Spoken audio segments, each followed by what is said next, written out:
ఒకవైపు కోట్లాది రూపాయల ల్యాండ్ డీలింగ్, మరోవైపు రక్తం పారిన ఒక పాత హత్య కేసు. కట్ చేస్తే ఒక వ్యక్తి మిస్సింగ్. ఆ మిస్సింగ్ కేసు వెనక తవ్వి చూస్తే నమ్మలేని నిజాలు, దిమ్మ తిరిగే ట్విస్టులు, సినిమాను మించే కథనాలు. ఏంటసలు విజయవాడ కృష్ణలంక పోలీస్ స్టేషన్ పరిధిలో ఏం జరుగుతోంది? పోలీస్ కమిషనర్కే తెలియకుండా టాస్క్ ఫోర్స్ రంగంలోకి ఎందుకు దిగింది? అసలు గాదే సాయి కృష్ణ ఎవరు? అతని మరణం వెనుక ఉన్న ఆ 25 కోట్ల డీల్, ల్యాండ్ డీల్ వివాదం ఏమిటి? జగ్గయ్యపేట టు మార్కాపురం, మార్కాపురం టు విజయవాడ, ఈ 3 ప్రాంతాల మధ్య నడిచిన హై ప్రొఫైల్ క్రైమ్ డ్రామా ఏంటో ఇప్పుడు ఈ వీడియోలో చూసే ప్రయత్నం చేద్దాం. Let's watch this complete story. ఈ కథ సడన్గా మొదలైంది కానే కాదట. దీనికి కొన్ని నెలల క్రితమే పునాది పడింది. జగ్గయ్యపేట సమీపంలోని చిలకల్లు అనే ప్రాంతం, అక్కడ ఒక భారీ ల్యాండ్ డీలింగ్ నడుస్తోంది. దాని విలువ అక్షరాల 25 కోట్ల రూపాయలు.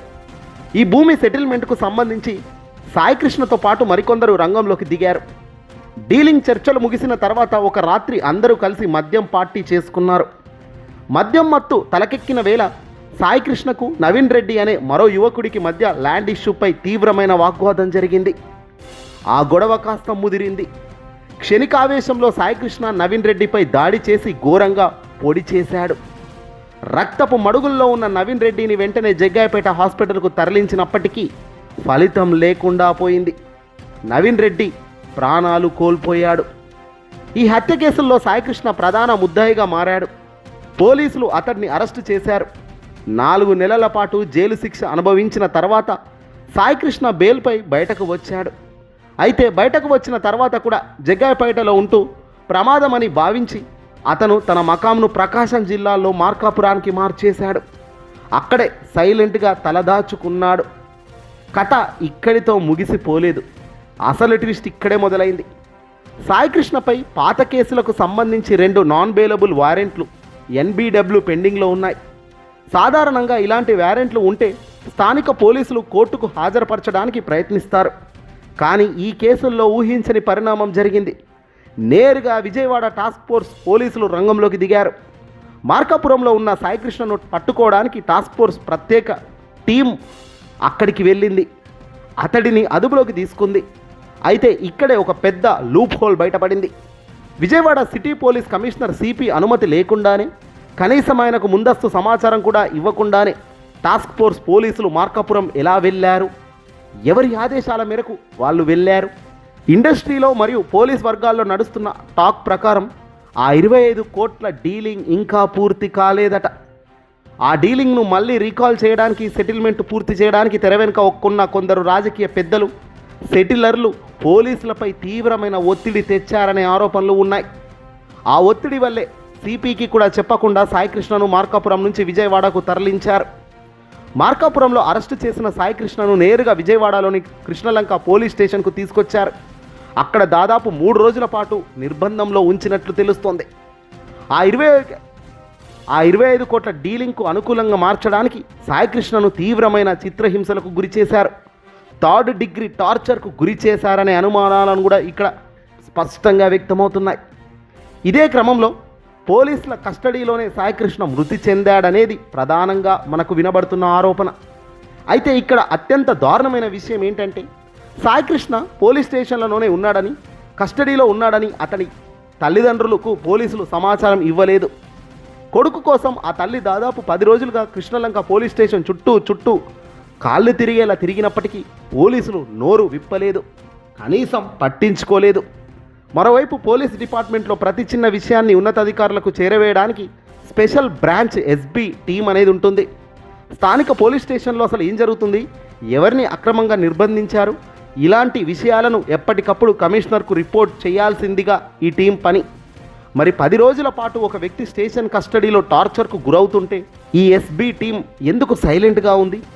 సమాచారం ఇచ్చిన ఉన్నతాధికారులు తొక్కేశారా, లేక అసలు SB టీంకే కావాలనే కళ్ళు మూసుకుందా? సాయికృష్ణ మరణించిన తర్వాత కథను పూర్తిగా మార్చేసేందుకు ఒక పక్కా ప్లాన్ జరిగిందనే అనుమానాలు క్లియర్గా తెలుస్తోంది. మే 23వ తేదీన తెల్లవారుజామున విజయవాడ RTC బస్టాండ్ పరిసర ప్రాంతాల్లో ఒక అనాథ శవంలాగా సాయికృష్ణ బాడీని పోలీసులు కావాలనే ఉంచారనేది వార్తలు వినబడుతున్నాయి.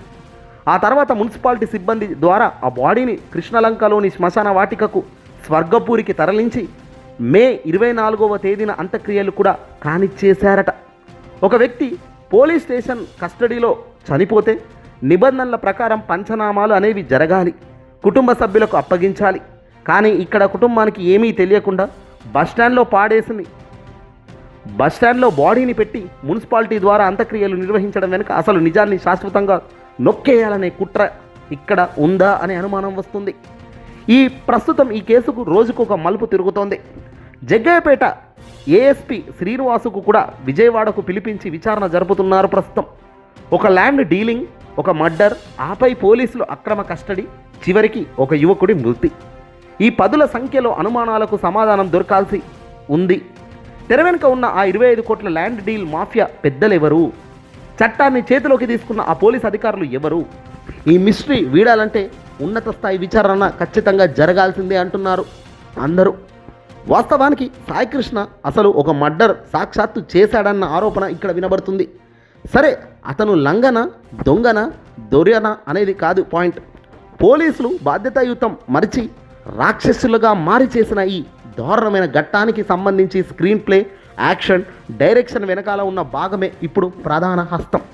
ఏదేమైనప్పటికీ కూడా ఇంత పెద్ద తతంగం నడిపించారంటే దీని వెనకాల పక్కా ప్లాన్తోనే, పక్కా ప్రణాళికతోనే ఎవరో ఎక్కడో ఏదో జరుగుతుందనేది అనుమానాలు వస్తున్నాయి. ఖచ్చితంగా ఇవన్నీ నివృత్తం అయితేనే, ఇవన్నీ కూడా బయటపడితేనే సమాజంలో మంచి స్థాయిలో ఆలోచన ఉంటుంది. ఇలాంటివన్నీ కూడా సమాజం ఎప్పుడు కూడా ఒప్పుకోదు.